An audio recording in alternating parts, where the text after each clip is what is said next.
ہزاروں institute private sector میں جا چکے، اور لوگوں کی ترجیح ہوتی ہے کہ وہ جب بھی جائیں، اگر وہ افورڈ کرتے ہیں تو ان کے بچے جو ہیں وہ پرائیویٹ سکولز میں پڑھیں۔ اس کا مطلب ہے ریاست وہ نظام تعلیم وضع کرنے میں ناکام ہو گئی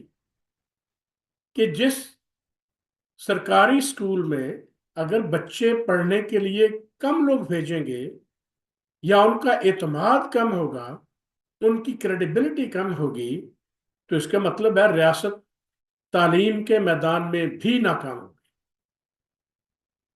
تیسرا فنڈامنٹل رائٹ ہے صحت کا۔ صحت کے حوالے سے آپ جانتے ہیں کہ کون سا کامیاب ملک، کامیاب ریاست ہے جس میں کہ ہیلتھ پروٹیکشن اپنے شہریوں کو پرووائڈ نہیں کی جاتی۔ اس میں بھی ہم اپنے آپ کو دھوکہ دیتے ہیں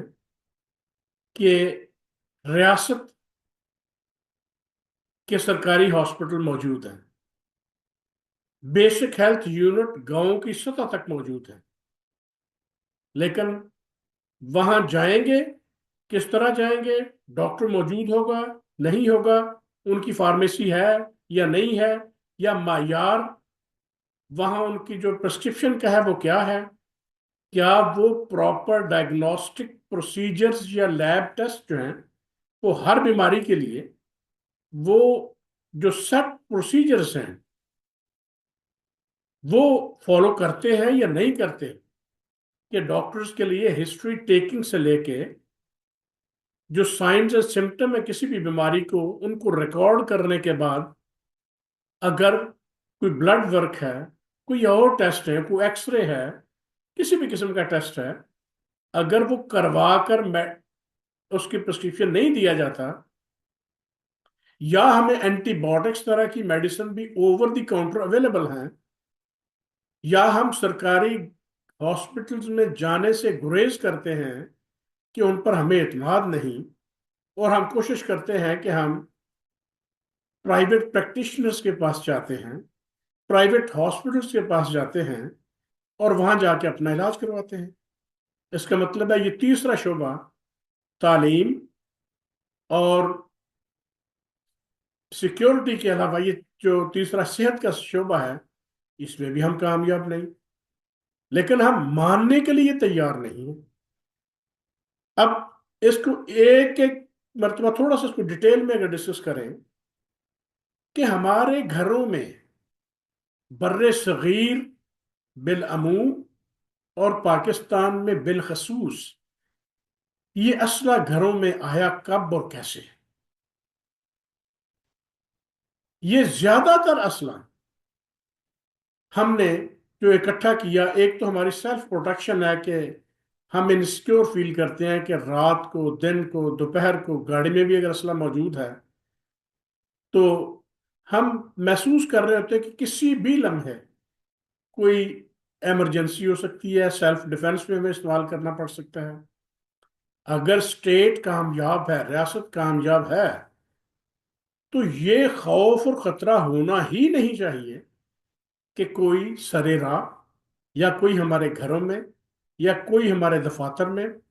یا کوئی ہمیں راستے میں جاتے ہوئے ہمیں مارے گا، ہمیں لوٹے گا، یہ تصور بھی نہیں ہے۔ لیکن پاکستان میں جو بالخصوص اسلحے کی ترسیل جو ہوئی ہے، جو قومی المیہ میں کہوں گا اس کو، کہ ہم نے ایک لفظ جہاد، جب بھی کسی مولانا صاحب سے آپ بات کریں، عالم دین سے بات کریں، تو وہ آپ کو سورہ توبہ پہ لے جائے گا، قرآن کی دیگر آیات کا حوالہ دے گا، اور جہاد کی وکالت کرے گا۔ تو جہاد کیا ہے؟ جہاد بنیادی طور پر وہ کوشش ہے جو کہ آپ کسی بھی برائی، اپنی باطن کی برائیوں، ظاہر کی برائیوں، معاشرے کی برائیوں، قومی برائیوں، بین الاقوامی برائیوں کے خلاف اگر آپ برسر پیکار ہیں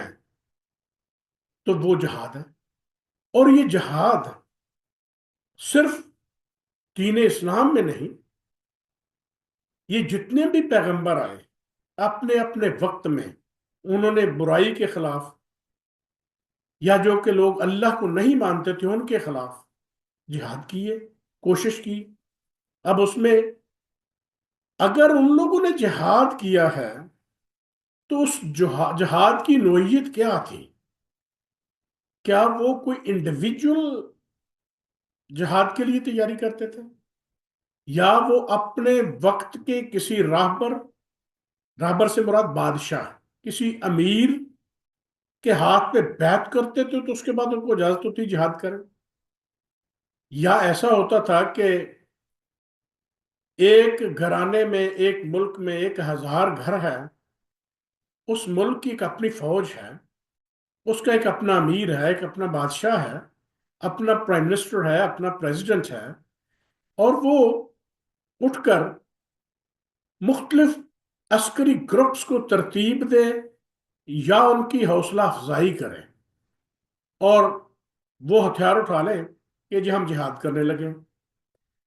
اور جب وہ جہاد کرنے کے لیے سرکاری سرپرستی میں ان کے پاس یہ سرکاری سرپرستی حاصل ہوگی تو وہ اسلحہ حاصل کریں گے، اور وہ اسلحہ الٹیمیٹلی کوئی ضروری تو نہیں کہ وہ انہی باؤنڈریز میں رہ جائے گا۔ پہلی بات تو یہ کہ نقطہ نظر کا اختلاف ہو سکتا ہے، آپ پر انڈیویجول جہاد، میری نظر میں فرض تو یہ ہے کہ آپ اپنے ظاہر اور باطن، اور آپ اپنے گھر میں، آپ اپنے اس معاشرے میں سچ بولنا شروع کر دیں، یہ جہاد ہے۔ سچ بولنا شروع کر دیں، جہاد ہے۔ سچی گواہی دیں، یہ جہاد ہے۔ علم کی جستجو کے لیے کام کریں، یہ جہاد ہے۔ غریبوں کے لیے کام کریں، اظہار ہمدردی کریں، خدمت کریں، یہ جہاد ہے۔ لیکن اگر آپ یہ کہیں کہ جی ہماری یہ نظریاتی جو باؤنڈریز ہیں، ان باؤنڈریز کی حفاظت ہم نے مسلح جتھے بنا کر کرنی ہے،